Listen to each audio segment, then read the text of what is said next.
Udah bang? Udah. Ya alhamdulillah nih lagi healing dengan teman-teman Sahal. Ini sesuatu yang jadi sebuah kebutuhannya bagi setiap manusia lah. Ya. Di samping juga kita melihat bagaimana dalam perjalanan itu jadi sebuah pelajaran ya. Kita ada 2 mobil, itu juga harus sabar.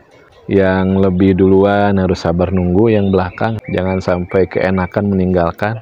Wa'tasimu bihablillahi jami'an. Ya kembali kepada fitrah manusia itu ya, yang ada komponen atau unsur-unsur bumi dan langit. Manusia diberikan 2 komponen itu ya, unsur bumi, tanah yang menjadi pembentuk sampai jasad kita ini. Kemudian ruh yang ditiupkan dengan membawa pengenalan terhadap sang penciptanya, itu kan sudah built-in ya. Dan itu harus terpadukan dua-duanya gitu. Ya, bagaimana kita mengenali sang pencipta kita, Allah itu dengan unsur-unsur tanah, unsur-unsur bumi itu. Ya kita ngelihat kan, begitu indahnya pemandangan yang mungkin warnanya sama hijau semua, ya, tapi jenis tanamannya beda, tumbuh di tanah yang sama gitu. Nah itu kan harus membawa kita kepada kehebatan yang menciptakan, yang menumbuhkan gitu. Memang ada sih tangan-tangan petaninya, tangan-tangan si penggarapnya itu. Tapi kalau bukan Allah yang menakdirkannya gitu. Saya jadi keingetan ini dari skala lah ya, antara campur tangan manusia sama campur tangan Allah dalam segala sesuatu yang ada di dunia ini, apakah itu tanaman, kehidupan kita, pekerjaan kita, apapun, kira-kira berapa berbanding berapa lagi. Tidak ada ukuran yang pasti ya sebetulnya. Namun ada semacam pembagian tugas gitu ya, atau pembagian wilayah lah gitu. Dan wilayah Allah itu mutlak, artinya tidak bisa terpengaruh sebagai dampak dari apa yang manusia lakukan. Itu betul-betul hak sepenuhnya Allah gitu. Ada namanya asbab ya, sebab-sebab gitu. Misalnya ya, merawat jenis tanaman tertentu ya, anggrek misalnya. Itu kan memang ada ilmunya, ada cara-caranya gitu. Ya pelajarilah itu. Tapi ilmu itu, cara merawatnya juga itu kan Allah yang mengajarkan gitu. Jadi kalau kita kembali kepada peranan manusia, hanya menjalani apa yang sudah Allah berikan sebetulnya. Sedangkan hasilnya bagaimana itu betul-betul Allah ya yang sepenuhnya gitu. Misalnya ya gini, ada istilahnya orang itu bertangan dingin gitu. Ya, jadi kalau dipegang sama orang ini, jadi aja gitu. Padahal dia sederhana gitu, apa yang dia lakukan tuh persis sebagaimana yang lain juga lakukan gitu. Beda dengan yang lain misalnya kalau dia rawat, sudah mengikuti instruksi, prosedur, SOP, sebagaimana si tangan dingin itu belum tentu jadi. Ada 2 pendapat yang beredar di masyarakat. Ada orang-orang yang istilahnya fiksi gitu, ibadah, wahdoh, di satu sisi benar-benar melupakan yang ikhtiar yang lain, ataupun sebaliknya, benar-benar ngejar semua tata cara, sebab-sebab ya. Misalkan kalau mau sukses tuh harus begini, tapi di situ nggak ada ke Allahnya gitu. Nah itu gimana antara 2 prinsip yang bertolak belakang gitu? Itu ada satu ayat yang mungkin bisa mengcover tadi jawaban pertanyaan abang ya. Di surat Ali Imran, inna fi khalqis samawati wal ardi wa ikhtilafil laili wan nahar la ayatil liulil albab. Jadi dalam penciptaan langit dan bumi, kemudian pergantiannya siang dan malam, itu ada tanda-tanda bagi ulul albab ya. Orang-orang yang ini terjemahannya agak sulit ya. Ulul albab itu albab itu intisari, lub ya. Albab itu jamak, singlenya itu lub itu intisari. Kalau ada kacang, ada kulitnya kan, isinya itu namanya lub intisari gitu. Nah, orang-orang yang jernih itu orang-orang yang nggak ada kulit yang menghalangi pemikiran-pemikiran bersihnya gitu. Sehingga ketika menyaksikan fenomena alam itu dia mengkaitkan hal itu dengan Allah gitu. La ayatin, itu mendekatkan dirinya kepada Allah. Nah, tipikal orang seperti apa tuh yang ulul albab itu? Ya. Alladzina yadhkurunallaha qiyaman wa qu'udan wa ala junubihim. wa yatafakkaruna. Ini ada dua di situ. Ya, jawaban tadi ya dua ini ya, kontras ya, orang yang otak kiri, otak kanan gitu ya. Nah di ayat ini 191 ya Ali Imran, ranah untuk mengingat ya, untuk berzikir ini qalb ya, itu Allah, alladzina yadhkurunallaha ya. Jadi dengan Allah itu hubungannya dengan hati, bukan dengan akal. Harus dengan hati, bukan dengan akal gitu. Bahwa kita mengenal Allah dengan semua kebaikannya, nama baiknya ya. Allah itu Ar-Rahman, Ar-Rahim, Ar-Razzaq gitu ya. Semuanya itu memang hubungannya harus dengan hati gitu. Bukan dengan akal. Kalau dengan akal, wa yatafakkaruna. Ya. Wa yatafakkaruna itu orang-orang yang berpikir tentang apa? Langit dan bumi. Jadi alam semesta ini itu wilayahnya akal. Jadi dengan semua ilmu, semua hubungan sebab akibat gitu. Kalau mengerjakan ini, hasilnya ini, hasilnya ini. Itu bisa diteliti dan jadi eksperimen, jadi riset, terbukti gitu ya. Itu wilayah akal, silakan, itu tidak terbatas. Tapi kalau sudah dengan Allah, jangan gunakan akal. Nah, di situ yadhkurunallah. Namanya yadhkurun itu mengingat. Mengingat itu kan bukan sesuatu yang baru. Sudah ada sebelumnya, baru kita ingat gitu. Allah tuh sudah eksis. Dalam diri kita sudah eksis gitu. Nah, kita disuruh mengingat Allah itu dengan hati kita. Makanya kan banyak orang yang secara keilmuan itu nggak tinggi-tinggi amat, tapi begitu yakin, begitu tenang kehidupannya karena dengan Allahnya itu dengan menggunakan kolbunya, dengan hatinya. Tadi banyak orang yang cerdas, titelnya banyak, harta juga melimpah, tapi nggak tenang hidupnya.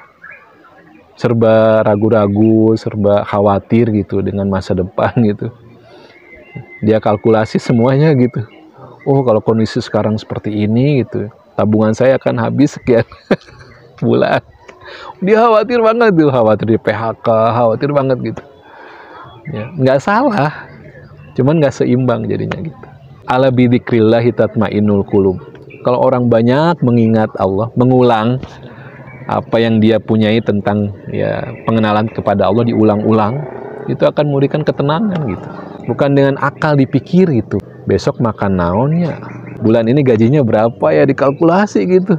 Itu tidak akan memberikan ketenangan. Berapapun gitu. Jadi inti nama kudu seimbang ya? Seimbang, harus seimbang. Antara kita menggunakan wa yatafakkaruna itu ya, memikirkan apa yang ada di sekitar kita di alam semesta ini, itu memang harus kita jangan batasi gitu. Upaya-upaya kita, ikhtiar kita tuh jangan dibatasi. Tapi kalau sudah babnya adalah dengan Allah, bahwa Allah menjamin rezeki kita, wah itu mah sudah harus ya settle, kita harus sudah selesai gitu.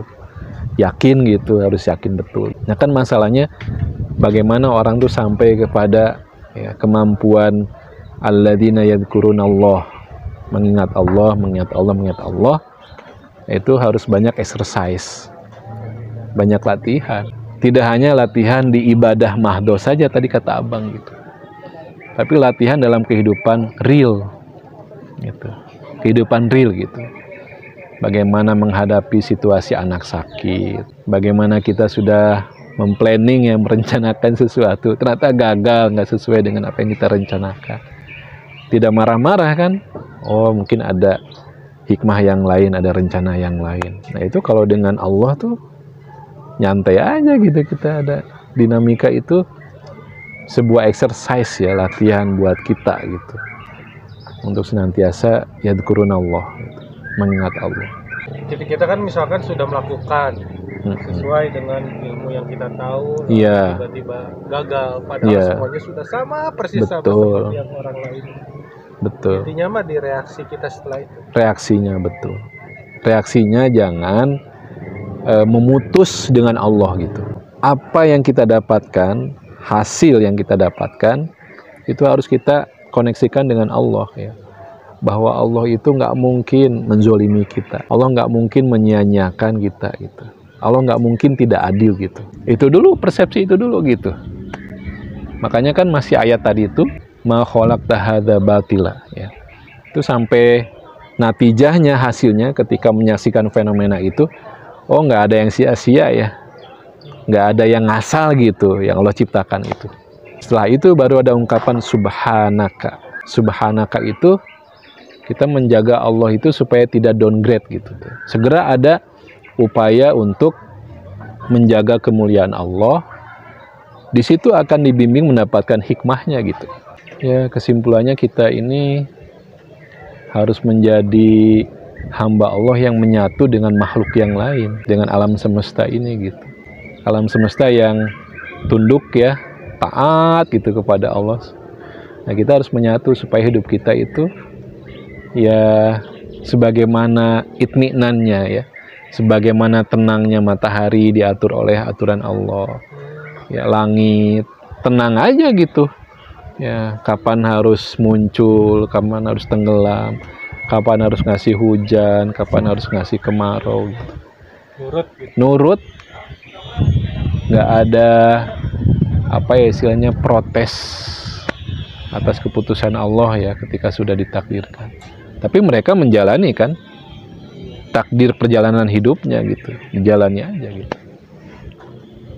Sesimpel itu gitu sebetulnya kehidupan kita mah. Soal universe, alam semesta yang nurut sama Allah, mengikuti apapun yang Allah takdirkan lah istilahnya ya. Ya betul. Diingat soal teori frekuensi itu ada persamaan frekuensi. Jadi kan seluruh alam semesta ini tuh punya frekuensi sendiri. Betul. Terus saat kita berada di frekuensi yang berbeda dengan alam semesta ini, akhirnya kacau gitu. Betul. Disharmoni. Makanya bagi mereka yang pendekatannya itu bukan ke agama ya, tapi merefleksikan segala sesuatu, mengambil pelajaran dari segala sesuatu, dan mereka punya keyakinan tentang konsep harus menyatunya dengan alam semesta gitu. Jadi kalau istilahnya itu ada istilah semestakung. Iya, semesta mendukung, semestakung gitu. Ya, jadi kalau sudah inherent, sudah sejalan dengan alam semesta, itu akan terjadi semestakung, didukung oleh alam semesta gitu. Nah, kita sebagai hamba Allah yang beriman dikasih guidance, itu harus lebih powerful lagi gitu. Harusnya gitu. Ya, menyatukan dua-duanya gitu. Ya. Jadi kan kalau kita baca ya surat-surat yang diawali dengan tasbih, sabbahalillahi ma fis samawati wa ma fil ardi, sabbahalillahi ma fis samawati wal ardi. Ada 7 surat itu yang diawali dengan tasbih itu. Isinya itu nanti tentang manusia. Berikutnya itu bicara tentang manusia. Tapi diawali dengan tasbih yang menginformasikan bahwa apa yang ada di langit dan di bumi itu bertasbih kepada Allah. Artinya mereka ini, alam semesta ini, betul-betul memuliakan Allah dan tidak pernah ada protes dan suudzon sedikit pun ya, buruk sangka kepada Allah, nggak pernah. Dengan tasbih itu ya. Apa yang ada di bumi dan di langit bertasbih kepada Allah gitu. Berikutnya tentang manusia. Maksudnya apa?